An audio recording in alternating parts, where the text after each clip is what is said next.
My name is Ashwin. I oversee marketing at MoEngage, and once again, welcome everybody. We know that over the last 3 months, the COVID-19 pandemic has sort of put us in the threshold of an economic recession. We know that demand is going to be muted, the consumer sentiment is going to be muted for the next few months and maybe for the next few quarters as well. And for a lot of mobile first, digital first businesses, this is probably the first recession they're facing, right? Because a lot of these companies are fairly young. They've been around for a few years. They were definitely not, a lot of these companies were not around during the Great Recession of 2008 and 2009. Now, obviously during recession, one of the first things that happens is that the marketing budgets get cut. They are the first ones to go. And the other thing that also happens during a recession is sometimes a lot of these consumer behaviors sort of change fundamentally, right? So if you look at the recession of 2008 to 2009, it sort of accelerated the mobile adoption and it sort of brought in the mobile era, and then that brought in a fundamental change in consumer behavior. So we think there's going to be a fundamental change in consumer behavior as we come out of, as we go through this recession and come out on the other side. And to discuss, this, we have two of the finest minds in the mobile marketing space today with us.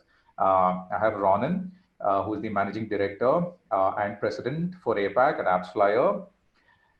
Welcome, Ronen. Hello. And nice background. Thank you. Remind me to talk about it after. Oh, absolutely. I'm not going to forget it. I'm going to ask you about it. Okay. And I also have Ravi. Ravi is the CEO and founder of MoEngage. Hey, Ravi, welcome. Hey, hi, everyone. Awesome. Hey, thank you so much, Ravi and Ronen, for taking the time out and talking and talking about this. Now, before we actually dive into it, Ronen, what's the story behind the background? Well, it's interesting, among things that a lot of us have been doing during this stay at home or shelter in place or not allowed to go outside period. Among the things that we are all doing is we're looking somehow to invest into ourselves, right? And investing in some type of learning. So we had been planning something for quite some time, and I would say it was more coincidental that we launched this AppsFlyer knowledge program, really targeted at agencies, and we released it in India in a few months ago, and the result that we had was absolutely overwhelming. I believe that we had 1,355 attendees for all our webinars that we hosted, and this basically consisted of 10 different webinars that after you completed a webinar, there's a test, and when you complete the test, you get a badge. And so we had 741 badges that were earned. 157 people earned badges, and I think there were 35 people at the latest count that I have that actually earned all 10 badges. And people were just posting this and sharing them on LinkedIn, which completely blew us away, how much learning was going on during this period. So I think that was, so this is the AppsFlyer knowledge badge. I would look at it, but I can't, that doesn't work this way. Oh yeah, awesome. I mean, it looks great. It looks great. So yeah, let's dive, right into it. One of the things that, that over the last 3 or 4 months, it has sort of happened is if you look at it, there's a sort of, both AppsFlyer and MoEngage are sort of brands where you work with hundreds of consumer brands, right? Which means that you have millions of data points, with regards to some of the user behavior, the app downloads, installs, DAUs, retention rates, and all of that stuff. So if you sort of look at 3 key verticals, and we can focus most of our conversation on these 3 verticals for the rest of the session. If you look at, let's say, shopping, retail, e-commerce, sort of one vertical or one category, and then you have the banking, fintech as the other category. And then there's the third category, which is really your entertainment, OTT, streaming media. And I thought we can focus our conversation on these three because, these three, obviously there's a lot of change that's happening, and these three categories or verticals seem to be better suited to sort of come out stronger on the other side of it, whereas some of the other verticals are still struggling a little bit. So if you sort of consider these three verticals, right? So if you look at shopping, e-commerce, finance, and then entertainment, have you guys seen any sort of trends in the user behavior, in the downloads, DAUs, MAUs, any sort of trends at all that you have seen? Ronen, do you want to go first, or Ravi, do you want to go first? I'll leave it to you guys. Um, Ravi, why don't you go first, sir? Ravi, yeah, go ahead. Sure. The boss. Sure, Ronen. So I think definitely, and like Ashwin, like you mentioned, I mean, we do have quite a bit of information about the consumer behavior, and we're one of the first few companies who kind of jumped on this to kind of generate insights so that we can be helpful to our customers as well as to the global landscape, because everyone wants to understand where they are with regards to how other companies in that vertical are actually performing. And that's something every company wants to know. And that's the reason we also publish certain reports, which is our COVID quadrant reports, to provide more transparency. So I think probably we can start with each, can go by geography by geography. For example, if you look at Southeast Asia, and this is the kind of so we looked at daily active users and the weekly averages of daily active users as signal to understand the kind of the adoption of those applications, of those mobile apps in those specific category. So if I look at in 3rd Feb as a baseline, the week of 3rd Feb as a baseline, where we see the weekly averages of daily active users across our customers in Southeast Asia. And if I compare that for two different verticals, like look at shopping and finance, and if you look at shopping, which is that the reddish line, it just showcases that, this basically includes all your mobile apps across e-commerce, grocery, and all sort of shopping applications. They have seen, and like everyone knows, there is this tremendous explosion of these mobile apps in this vertical.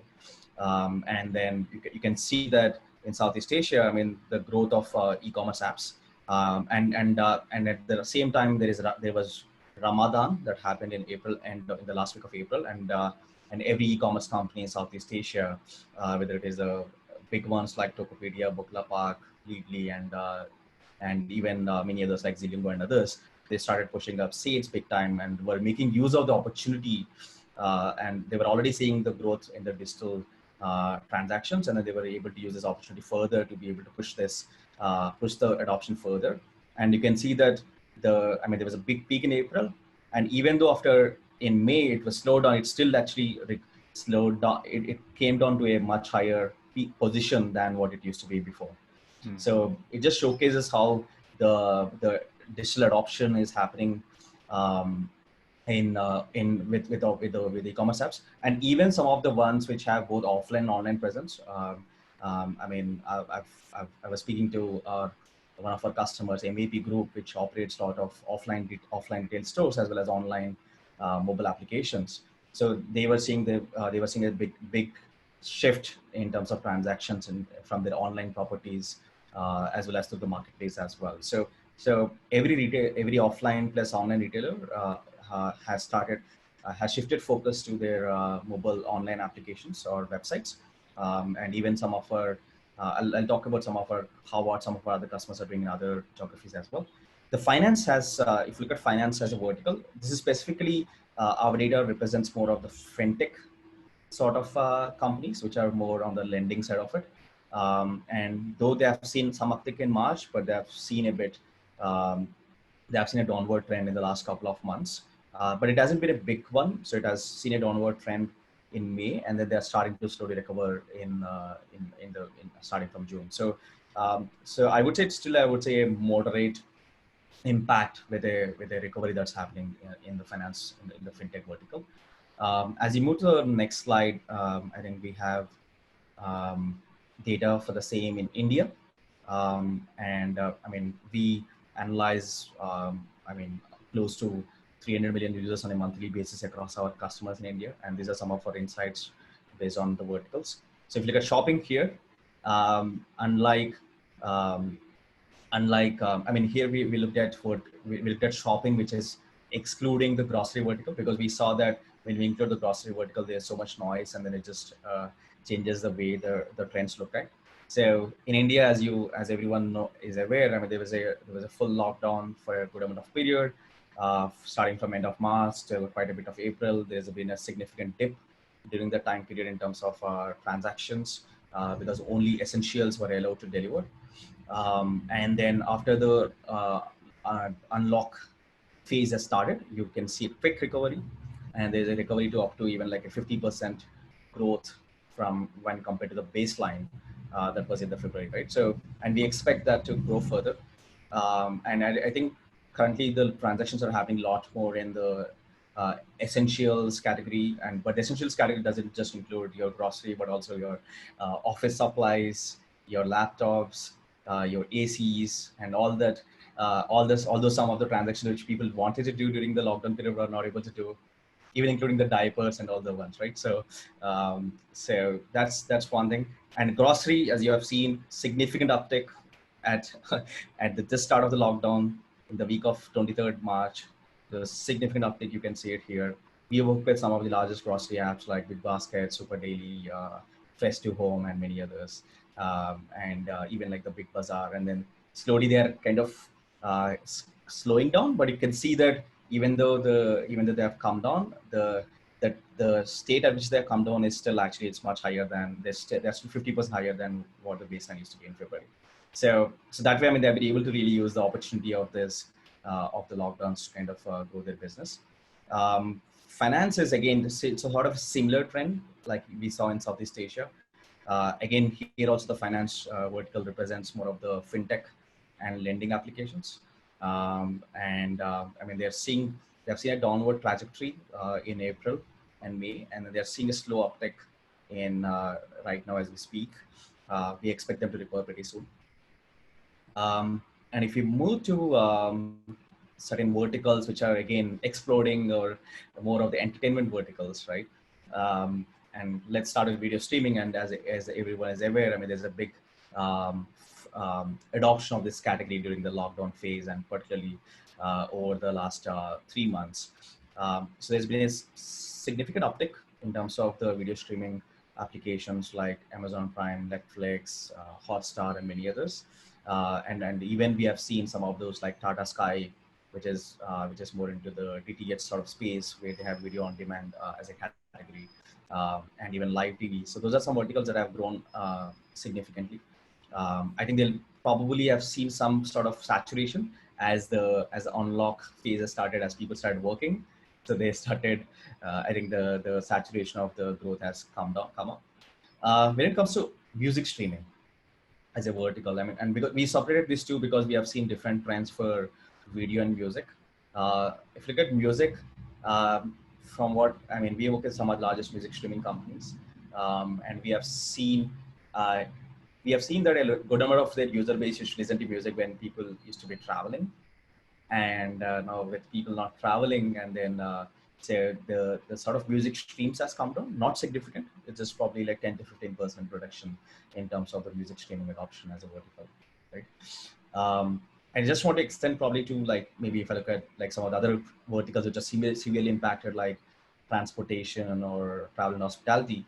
I mean, they have gone down probably like more than 75%, but they're seeing a recovery, but that recovery has been very slow. That's what we are seeing, that the recovery is slower than probably it will take more time for them to kind of recover to the back. Yeah. Awesome. And hope that helps. Yeah.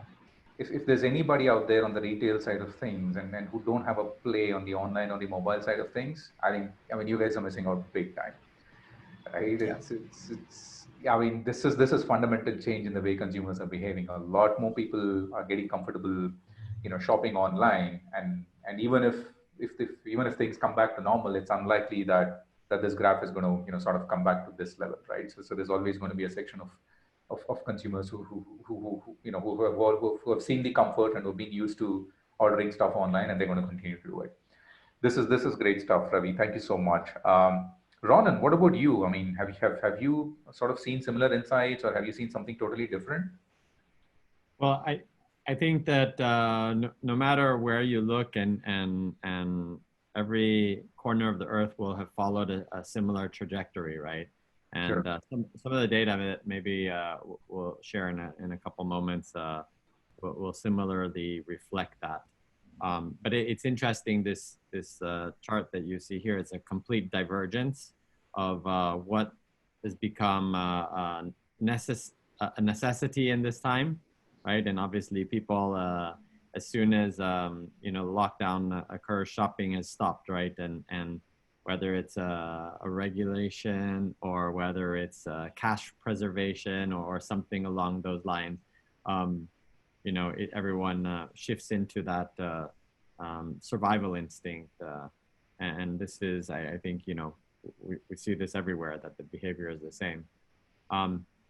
So if we were to look at like some of the stuff we did, and one of the things that we started to do at the onset of COVID was start to look at some data points internally, just to see what was going on. And we started to publish this, but it wasn't like at a regular cadence.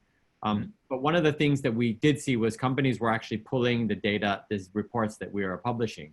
And it really looked like this was very helpful to the market, very helpful to the marketer themselves.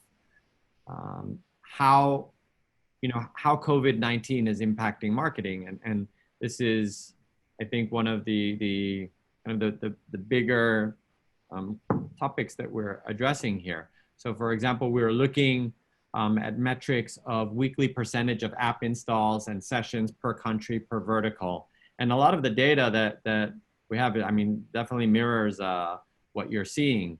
And we started doing this in the last, like regularly reporting it with a every 2-week cadence during the first few days of March, and charting it with the growth of the pandemic, right?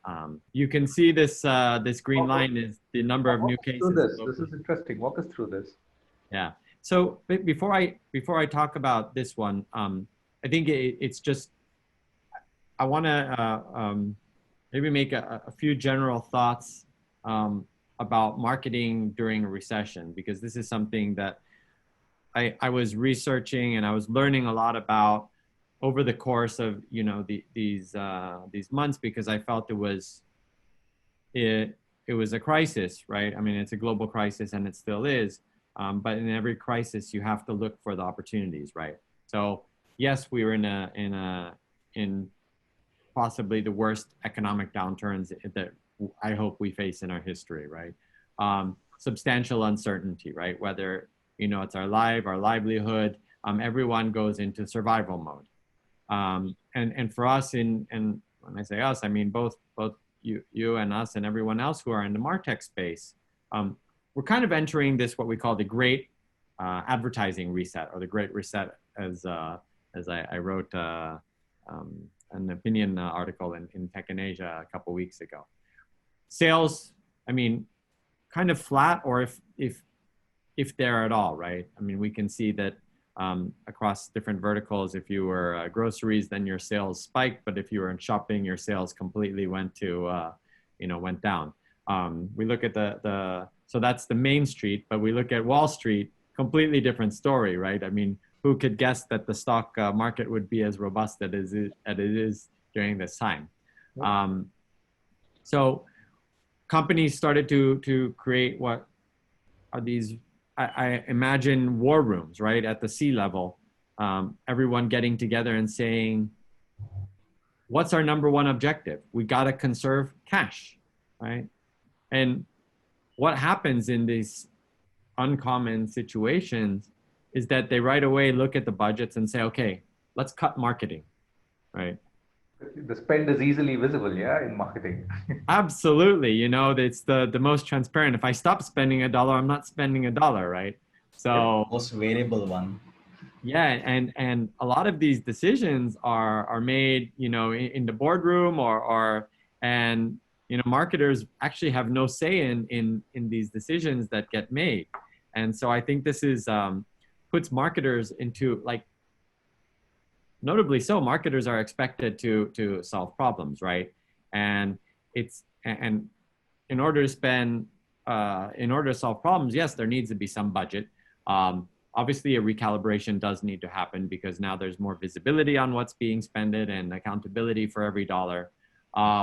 So one of the things that also we realized this period is, how do we make marketers think differently, right? And so we came up with this this construct of calling it a zero budget marketing mindset. Right? How do marketers market without a budget? Right? And this is something that is, just in terms of the strategy, that when you are, everyone operates modus operandi until they have limited constraints, right? So if the budget is there and then it's gone, now you have a constraint and you have to adapt to that constraint very quickly. And we know, as you said earlier, Ravi, that we are living in a mobile first world, right? And if there's one thing that COVID has taught us, and if it hasn't taught any, if you haven't learned anything from this current epidemic, is that mobile is ruling the world, right? And we're seeing how powerful this medium has become, and companies that had a mobile also strategy, right, are the ones that are probably suffering the most right now, and the ones who had a mobile first or a mobile only strategy are those companies that really were able to thrive in this academic. I mean, imagine, and here we see shopping and we see trend lines. While it's not as dramatic as some of the ones you've shown, because this is a global figure, and this is normalized to 100%. But you can see that the trends, continue going up and to the right across multiple verticals. So if we look, for example, at shopping, the revenue that is generated via shopping, via the shopping vertical, increased almost 2x between March and May, right? So similar to the trend that you showed, that shopping, while it suffered in the beginning, it's made its recovery, right? And so that recovery is quite apparent over the course of, and this is global data. If we look at, for example, data for China, which was really at its lowest, probably around the beginning of March, and we saw that double over the course of 2 months in terms of the revenue generated via shopping apps. So again, a very, very, very powerful medium. But what we did notice was, as first, you need to generate the user and build that relationship, nurture that relationship, and then the revenue will follow. And that typically takes around 4 to 8 weeks to really to build up that relationship and the consumer to build a regular shopping behavior. And I think this is, if we just look at human instinct, it kind of takes us maybe 12 weeks to form new habits, right? And a lot of people say that now that they prefer working from home versus working from the office. And initially it was met with a lot of hesitation, and now the hesitation is reversed. I don't want to go to office. I'm more effective at home, right? So so we see these behaviors having changed over time. If we look specifically at India, yeah, I mean, in March, the volume was pretty healthy, but it completely collapsed in April. Similar, and if you go back to your slide, which shows shopping in India, you're going to see exactly the same trend there. To see what happened on shopping at the onset of April. And yeah, you can see right here, shopping. Dip. April it completely dropped, right? So, and so this is, you know, the data, you know, it's always great when data aligns itself with one another because it actually truly paints the right picture. Absolutely. So yeah, I think you know, the retail therapy trend is back, right? I think, you know, you at the end of the day, you can't stop the shopping, right? The demand is still there, and if you look, just this week, what was published in the U.S. about shopping numbers, a 17.7% jump in retail figures, which, you know, they're claiming this indicates the V-shaped recovery happening, right? Wow. So this is one of the, you know, the global strongest economy that is looking to bounce back from what's happened, right? And I know that they've laxed, you know, the controls on shelter in place. And I imagine as soon as we see that, for example, in markets like India and Indonesia, you know, the behavior is going to be the same.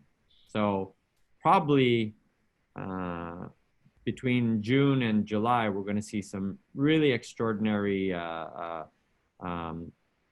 figures as a result of people actually getting back to some sense of normality, or economies just getting back to you know, the hum that they're used to. Awesome. But you know, I mean, going back to Ravi on that, I mean, Ravi, have you seen any examples of you know, within your experience? You know, I mean, we have seen the data, but have you seen sort of any anecdotal evidence with some of our customers, some of your customers, or you know, or just observing in the market on how some of the consumer behavior has shifted? Yeah, sure. I'll probably also start off with, I mean, putting some thought process in terms of how companies are also kind of thinking through, and probably how we are also advising in some companies as well, how they should basically probably think about adapting.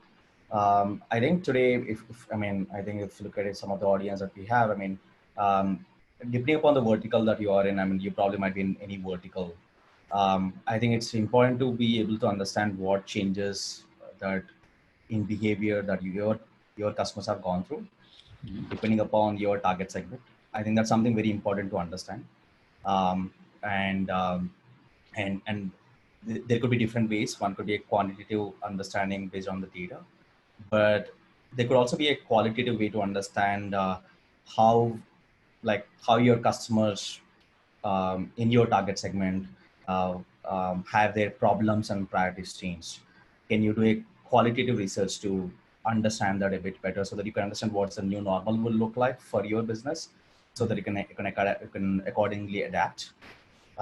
Then also from the go-to-market perspective, also has there been changes from that standpoint? For example, do you need to change the way you need to serve your customers? Do you need to be serving them more online versus offline? Do you need to be changing your pricing models? Depending upon those changes if people are going to be more sensitive about their spends, how can you be more, how can you relook at your business models from the standpoint, right? So these are some of the probably initial fundamentals that every business, and even from the marketing standpoint, I think marketers probably can do some bit of qualitative research. And then based on which, I think we have seen some of our customers adopting very well to the to these challenges as well as opportunities. And firstly, they're identifying the changes that are happening to behavior, they're identifying the opportunities, and then changing the strategy as appropriate accordingly. So for example, I'll take a very one customer which has done radically changes in behavior. So if you look at No Broker, which is a real estate portal in India, and today, they basically help people to rent,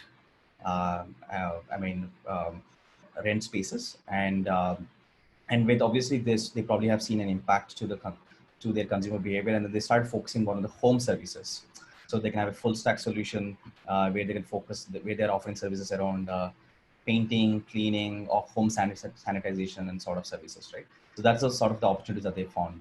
And then similarly, like if you look at Future Group in India, I mean, they realized that, I mean, they are one of the largest offline retailers in India. And for them, their business has been impacted significantly, and they had to launch their online property of their Big Bazaar, which is their retail sort of the chain, in 2 weeks. And then they quickly were able to see the adoption on growth of it, right? And then similarly, some of the companies, some of the customers who are already online first, um, um, I think, for example, companies in e-commerce or food delivery or even grocery delivery, they're also adapting in terms of, firstly, they're trying to make sure that they build trust and authenticity with their customers, because I think in this current times where there's an offline element where people are delivering items to their homes, it's really important to build trust. I think they're spending a lot of focus in terms of building trust with the communications, with the content in the app, in every part of their supply chain. They're trying to build the trust, and then so that's where they're focusing more on informative content, not really about discounts. So that's sort of the adoption that they are making a difference in terms of communicating as well as to drive the growth. I mean, we have seen customers like Bleeply in Southeast Asia, where their grocery vertical, which is the Bleeply Mart, has seen significant growth, close to I think probably 2x growth during this time period. And then they focused on providing information regarding safety and trust. And similarly, like some of the marketplaces, like for some of our customers like Tokopedia and Flipkart, there has been sudden surge in terms of all the offline retailers and sellers want to kind of build partnerships with them and then sell through these marketplaces. So there's sudden surge from the merchant side of it, and then accordingly they're also focusing on certain categories like providing insurance and those verticals as well, right? So I think we have seen every like if you look at online shopping specifically, I think they are understanding which categories are real essentials or important, and then they're changing like the focus based on the same. They're also finding opportunities in the adjacent verticals, and then also kind of focusing on those. And then if you look at OTT or even music, right? I think I mean, I want to quote one example of, let's say, one of our music streaming customers like Wink Music. And then they were doing concerts, online concerts, with some of the artists who basically are now spending time at the homes, and they were able to kind of use these activities to kind of gain traction during these times as well. And so gamification is one of the things that we also have seen. Some of our customers have built gamification within their apps. Or even some of them have even built games during this period so that they can bring people back, right? So those are some of the examples that we have seen. Yeah. Isn't the boom in gaming in India just truly fantastic? I mean, yes. Yeah, sometimes a lot can happen in like in 4 weeks. I actually made a prediction at the for 2020 in December that gaming in India would come of age. Yeah. So yeah, I think the thing with gaming is I think it's been coming of age for for too long, for I think almost 10 or 12 years now. So hopefully this is the time. But what about you, Ronen? I mean, so before, I mean, have you seen any examples, any such insights about how some of your customers, have sort of adapted themselves for this new normal and sort of adapting themselves for the months coming ahead? Yeah, so one of the most fascinating conversations that I had a couple of weeks ago was with Happy Fresh in Indonesia. And they've been in the market for quite some time. I'm guessing 3-4 years that they've been trying to get adoption of online grocery shopping, right? And it just wasn't like the consumer wasn't willing to make that behavioral shift, right? And it's just fascinating that they became an overnight success. right? And scaling their business by 3x, hiring like crazy, in moving to 3-shift work cycles, working on weekends, and just really doing the right thing to serve the people.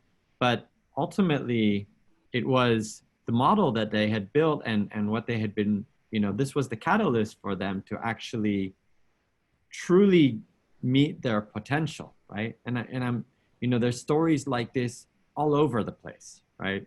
Of companies that have, and we talked earlier about just moments ago about gaming in India, right? There's been companies that have been in gaming in India and just struggling for years to actually get people to play their games. Maybe just finding time to play games, right? And this shift has happened dramatically. Learning, right? Online learning, like look at companies like Byju's, right? Just absolutely, not only in India, but really making a global name of itself during this period. So yeah, there's been some dramatic shifts in behavior, and there's always a silver lining to every crisis that that has been, right? And it really comes down to how you're going to make the best of this crisis, in a sense of, coming out on top, right? And coming out ahead. And we see that, companies that during this period maintain their marketing, even a lesser budget, right? It's about market share, right? And, finding, like Ravi was mentioning, that these companies need to find a way to keep engaged with their consumer. Because when the recovery happens, right, those who keep building that relationship, and I don't need to tell you guys because you're the expert in customer engagement, right? And I'm sure that you learned a lot during this period about how marketers should use your tools to better engage with customers, and how when's the right time to engage them during this period. But I think we've seen some fascinating, really some fascinating stories about that the share of voice, right? If you look at the share of voice in market, right? And if I'm talking to the consumer and you're not talking to the consumer during this period, my share is going up. Yep. And when this is all over, because we hope that it's all going to end, right? My starting position is now much higher than it was going into this crisis. And so the advantage that I have is going to play up to my growth. And even if I've increased my market share percentage by 3 or 5 percentage points over the course of these 3 months, that's huge, right? Because that will equate to massive gains over time. Absolutely makes sense. I think it's all about maintaining that connection and relationship with the customer, even if there's no sale. Just maintaining that relationship, building the trust, and keep working on it. And when the situation improves, and it will improve eventually, you're just going to come out a lot stronger. Now, I have a few questions here, so let me sort of throw them around for you guys. It's an interesting question. It says, hey, how do you find out changes in consumer behavior before and after the pandemic? Now, this is like, the holy grail of a marketer, right? I mean, I'm looking for those answers myself, but absolutely. I mean, Ronen, do you want to sort of take a shot at it? And Ravi, maybe you can add some of your insights after that. Yep. Sure.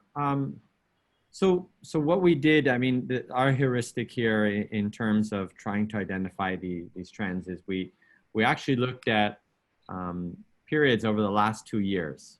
Mm-hmm. Specifically, like when we were looking at retargeting, right? It's a big thing. We actually just published our first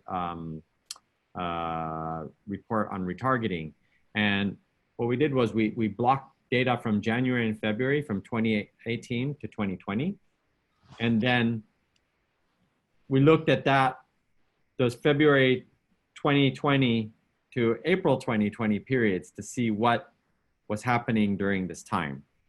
Right? So you try to establish this this baseline first of what's the normal behavior, and of course there's the cyclical cycles and things like that that you know somehow try to account for.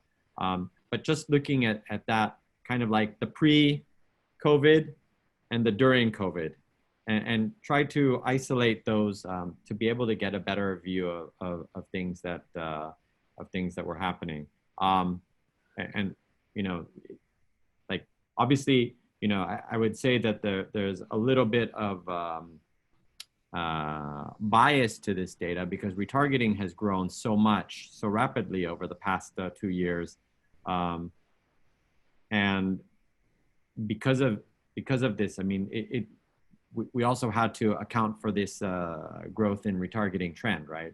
And just seeing that now, I mean, we've been talking about shopping a lot, right? 30% of mobile apps are running retargeting already. And in addition to that, 35% of the conversions, so conversions being probably purchase behavior, occur because of retargeting. So you can see that the behavioral shift is that it's not only about getting that app on device, because that's the easy thing to do, right? It's what happens after that that you really try to understand the consumer behavior and understand what are the motivations and the levers and the tools that you have to actually influence the behavior that you want to see as a marketer. Got it. And that's interesting, right? Because when you look at data, there's a couple of things, right? So one is obviously data says a lot, but because mobile marketing and the consumer behavior changes so rapidly, it sometimes becomes hard to isolate certain metrics and really attribute it, saying, hey, you know what, this is really what has changed. But what about you, Ravi? I mean, have you sort of seen any customer of ours do something innovative to try and really understand how customer behavior has changed? Obviously there's a lot of tools available, right? Your cohorts and funnels and yes. stuff.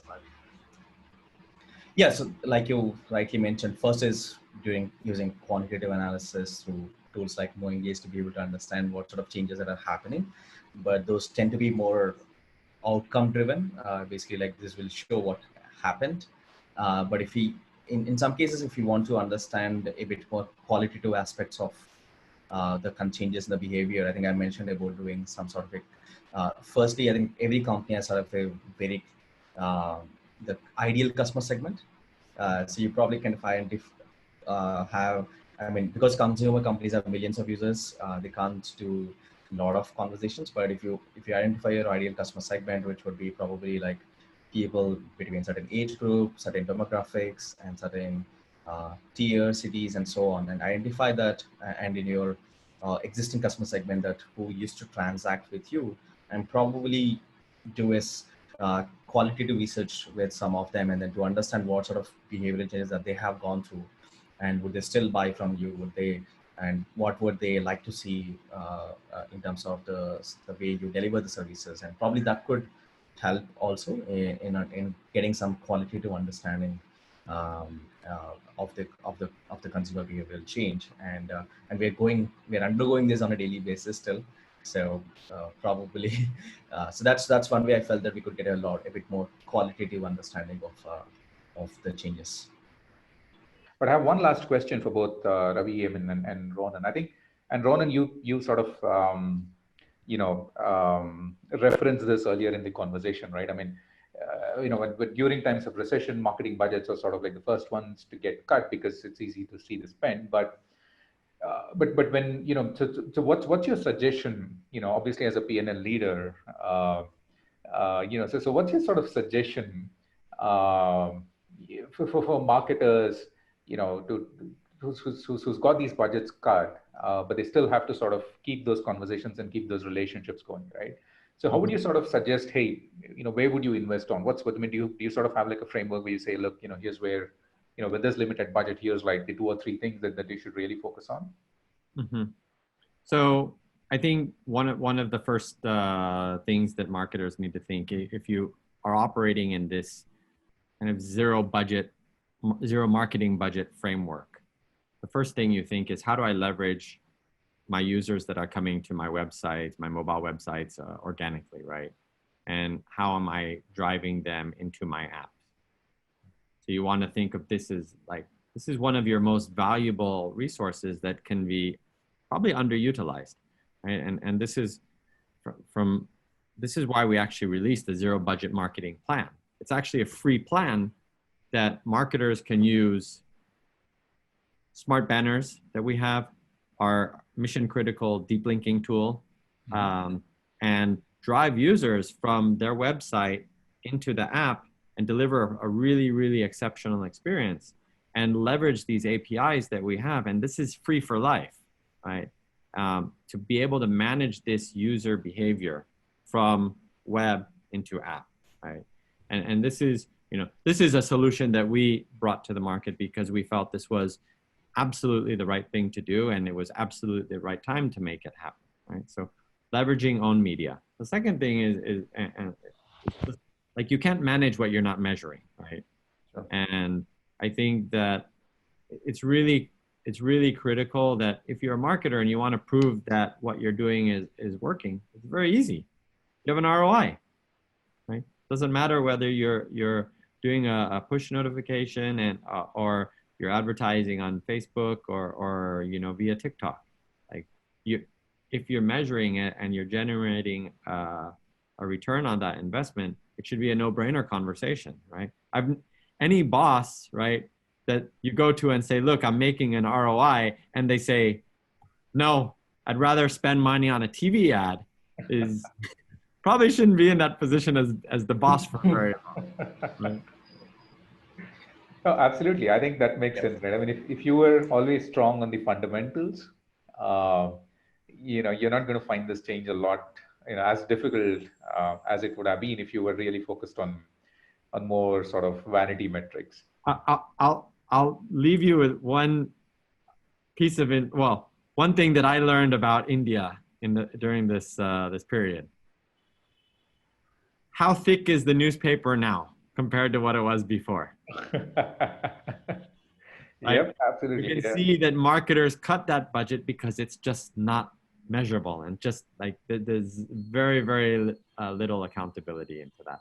And that's the sign that a shift has happened, right? Awesome. Agreed. And I just want to add onto that, like you exactly mentioned, Ronen. I think in the new normal, every consumer brand need to be even more obsessed about their customers, need to build long-term relationships with their customers. I think retention is a new growth driver, converting your organic users and the ability to retain and then convert them, convert your customers is going to be even more important in these periods.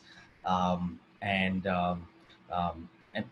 so that's something we have seen where some of the things that we also suggest to our marketing team is to experiment at lower cost and double down on the ones that are working.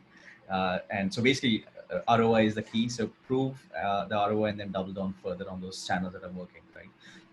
I think measurement is critical from the standpoint in terms of what experiments you should invest more into. So that's something I think we are also aligned as well. Yeah. Awesome. Yeah. I mean, Ravi always tells me saying that, hey, what are we getting out of it? Where's the ROI? So absolutely agreed. So, we have a few more minutes now and there's a bunch of questions. So I would want to sort of, focus more on the questions now.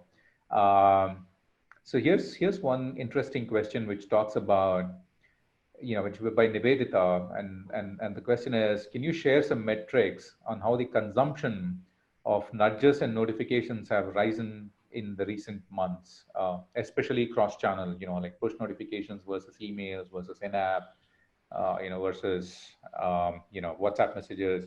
So any country specific, any insights at all? Have you guys seen one channel versus the other versus, anything at all? Ravi, you should be the expert in this. Yeah, I mean, we'll probably, I think, publish this data as well, but which will be a lot more, which will showcase a lot of better trends than what I would say now. But what we have seen is that the app push notifications have seen the highest engagement in the last 4 years during this time period. And that also probably that people are, I mean, brands are focusing more on the kind of content that they send to their users, more trustworthy, building more ways to kind of build trust, more informative content, and then I think probably the number of notifications that overall a consumer is receiving has also kind of reduced a bit. So we've seen that the app notifications engagement have seen the highest open rates in 4 years. And even the email open rates have been increasing during this pandemic period over the last 3 months. So we'll publish more country-specific data, and then so that we also have a webinar specifically on the push notifications sometime in the next 2 weeks. Probably we can cover some of that information in that webinar as well. Yeah. What's AppsFlyer and MoEngage offering to clients during this pandemic and beyond, right? Are you guys making any new features to help out your clients? You know, I mean, if not on the product side of things, I guess doing anything on the service and support side of things to sort of, you know, help customers navigate through this crisis and be ready as you know, for the new normal over the next few months. Ronen, would you like to go first? Yeah, I mean, I think one of the biggest things that we did was launch this zero budget marketing plan, right?